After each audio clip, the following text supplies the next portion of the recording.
Time now for the NTV Sports Desk.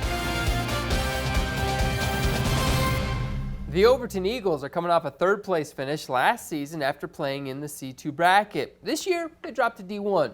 Nebraska Christian was also there a year ago. However, they lost in the D2 quarterfinal, moving up to D1.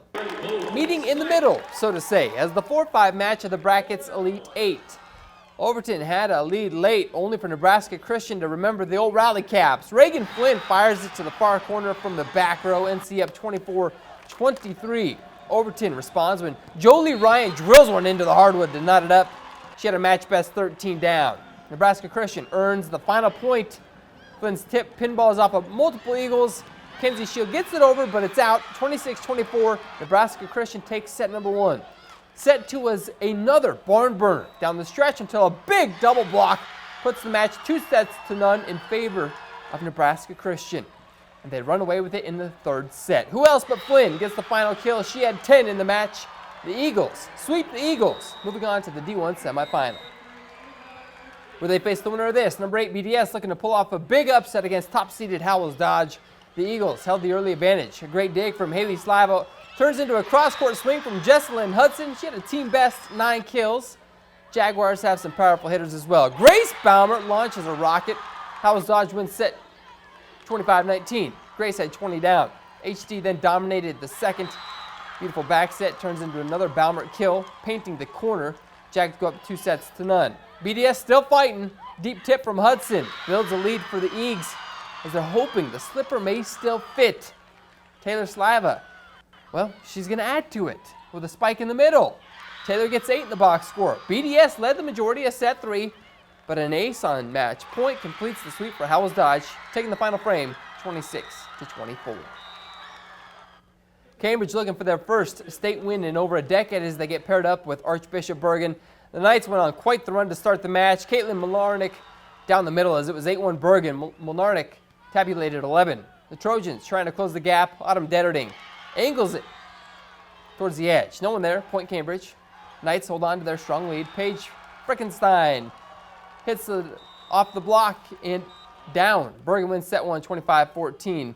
Set 2, more domination from the Knights. Frickenstein had 15 kills in the match as Bergan takes the second, 25-16. The Knights finish off the afternoon with Malarnik off a touch. The two combined for 26 of the 37 attacks, scoring a point. Bergan in straight sets. Number 3, Maywood Hayes Center in a tough showdown with 6th-ranked Diller-Odell in the D2 bracket. The Wolves earn 2 decisive points late in set 1. First, Lexi Wood crushes it into the ground to give MHC some breathing room. Wood had 7 kills. Then a push from Kyla Patel right to the donut hole. Ends the frame. Wolves take it 25-22. Griffin's threatening to take set 2 as Lily Swanson earns a kill off the block. She went off for 27. Maywood Hayes Center working hard. Cross-court swing by Maddie Doyle. 1 set from victory as they go up 25-23. Diller-Odell takes the third. MHC stuffs any comeback chance with a double block to close it out 3-1, and they are moving on to the D2 semifinal. ANSELMO-MERNA returning to state for the first time in almost 50 years to face Humphreysst St. Francis. Winner gets Maywood Hayes Center. The Coyotes held an early lead. Jade Chandler swings from the outside. She had an astounding 32 down for ANSELMO-MERNA. The advantage grows when Shaylin Safronic executes the setter dump to perfection. AM wins set 1, 25-22. Let's go Coyotes. After the Flyers take set 2, ANSELMO-MERNA responds in a big way. Chandler uses all of her height to send the overpass into the hardwood. AM retakes their lead in the match, 25-20.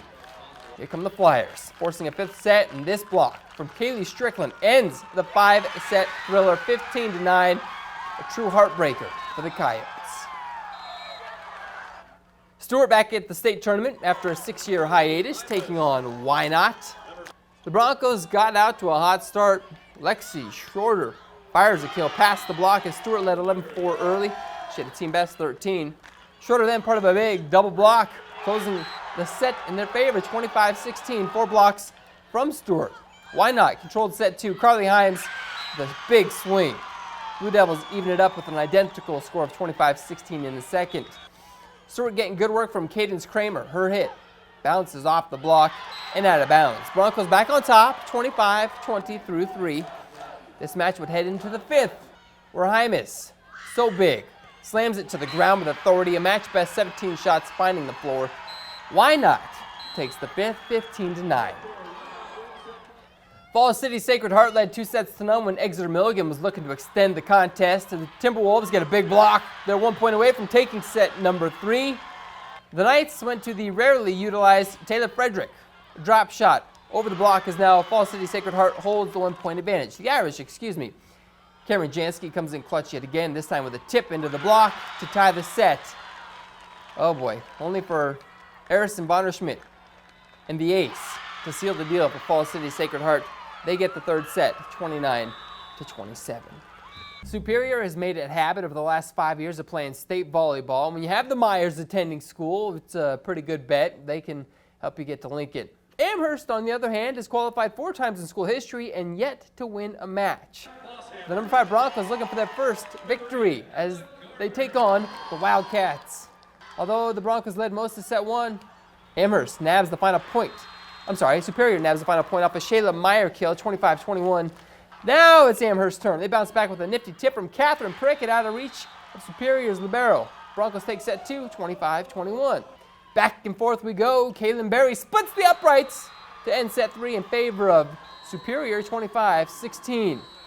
Broncos still got some fight in them. Tenley Hadwiger coming in hot with a slam. Broncos even things out yet again, 25-11. Not a typo. Hadwiger had 11 kills.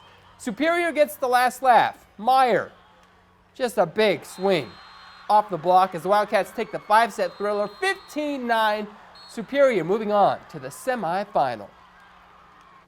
St. Cecilia back in the state tourney after a year off, facing top-seeded Oakland Craig. The Knights showed their power early. Shea Johnson swings past the block and off a Hawkette as OC would lead 15-8. St. Cecilia trying to get something going.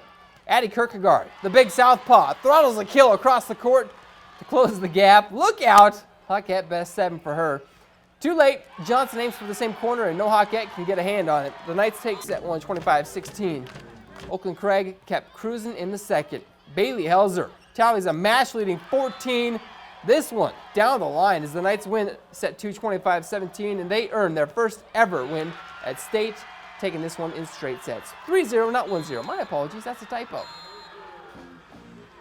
Sutton playing a 5-set gauntlet with Clarkson Lee. How about an ace from Kennedy Perrin to get things going for the Phillies? They had 9 of them in the match. Then Olivia Huxell starts her big night. The first shot doesn't go. The second contact is an overpass, which she promptly slams. Huxell with 20 for Sutton, part of an 8-0 run, leading to a 25-21 victory in set 1. Clarkson Lee takes the second and third. Tannen Larson bangs one through the block. Patriots 1 set away from the victory, but they don't have Huxell on their side. Beating the block as the Phillies 4th and 5th set, 25-19 through 4. Momentum carries with them into the 5th. Huxell does it again, tapping one in. As they get the victory 15-6, Sutton faces Wisner Pilger in the semis.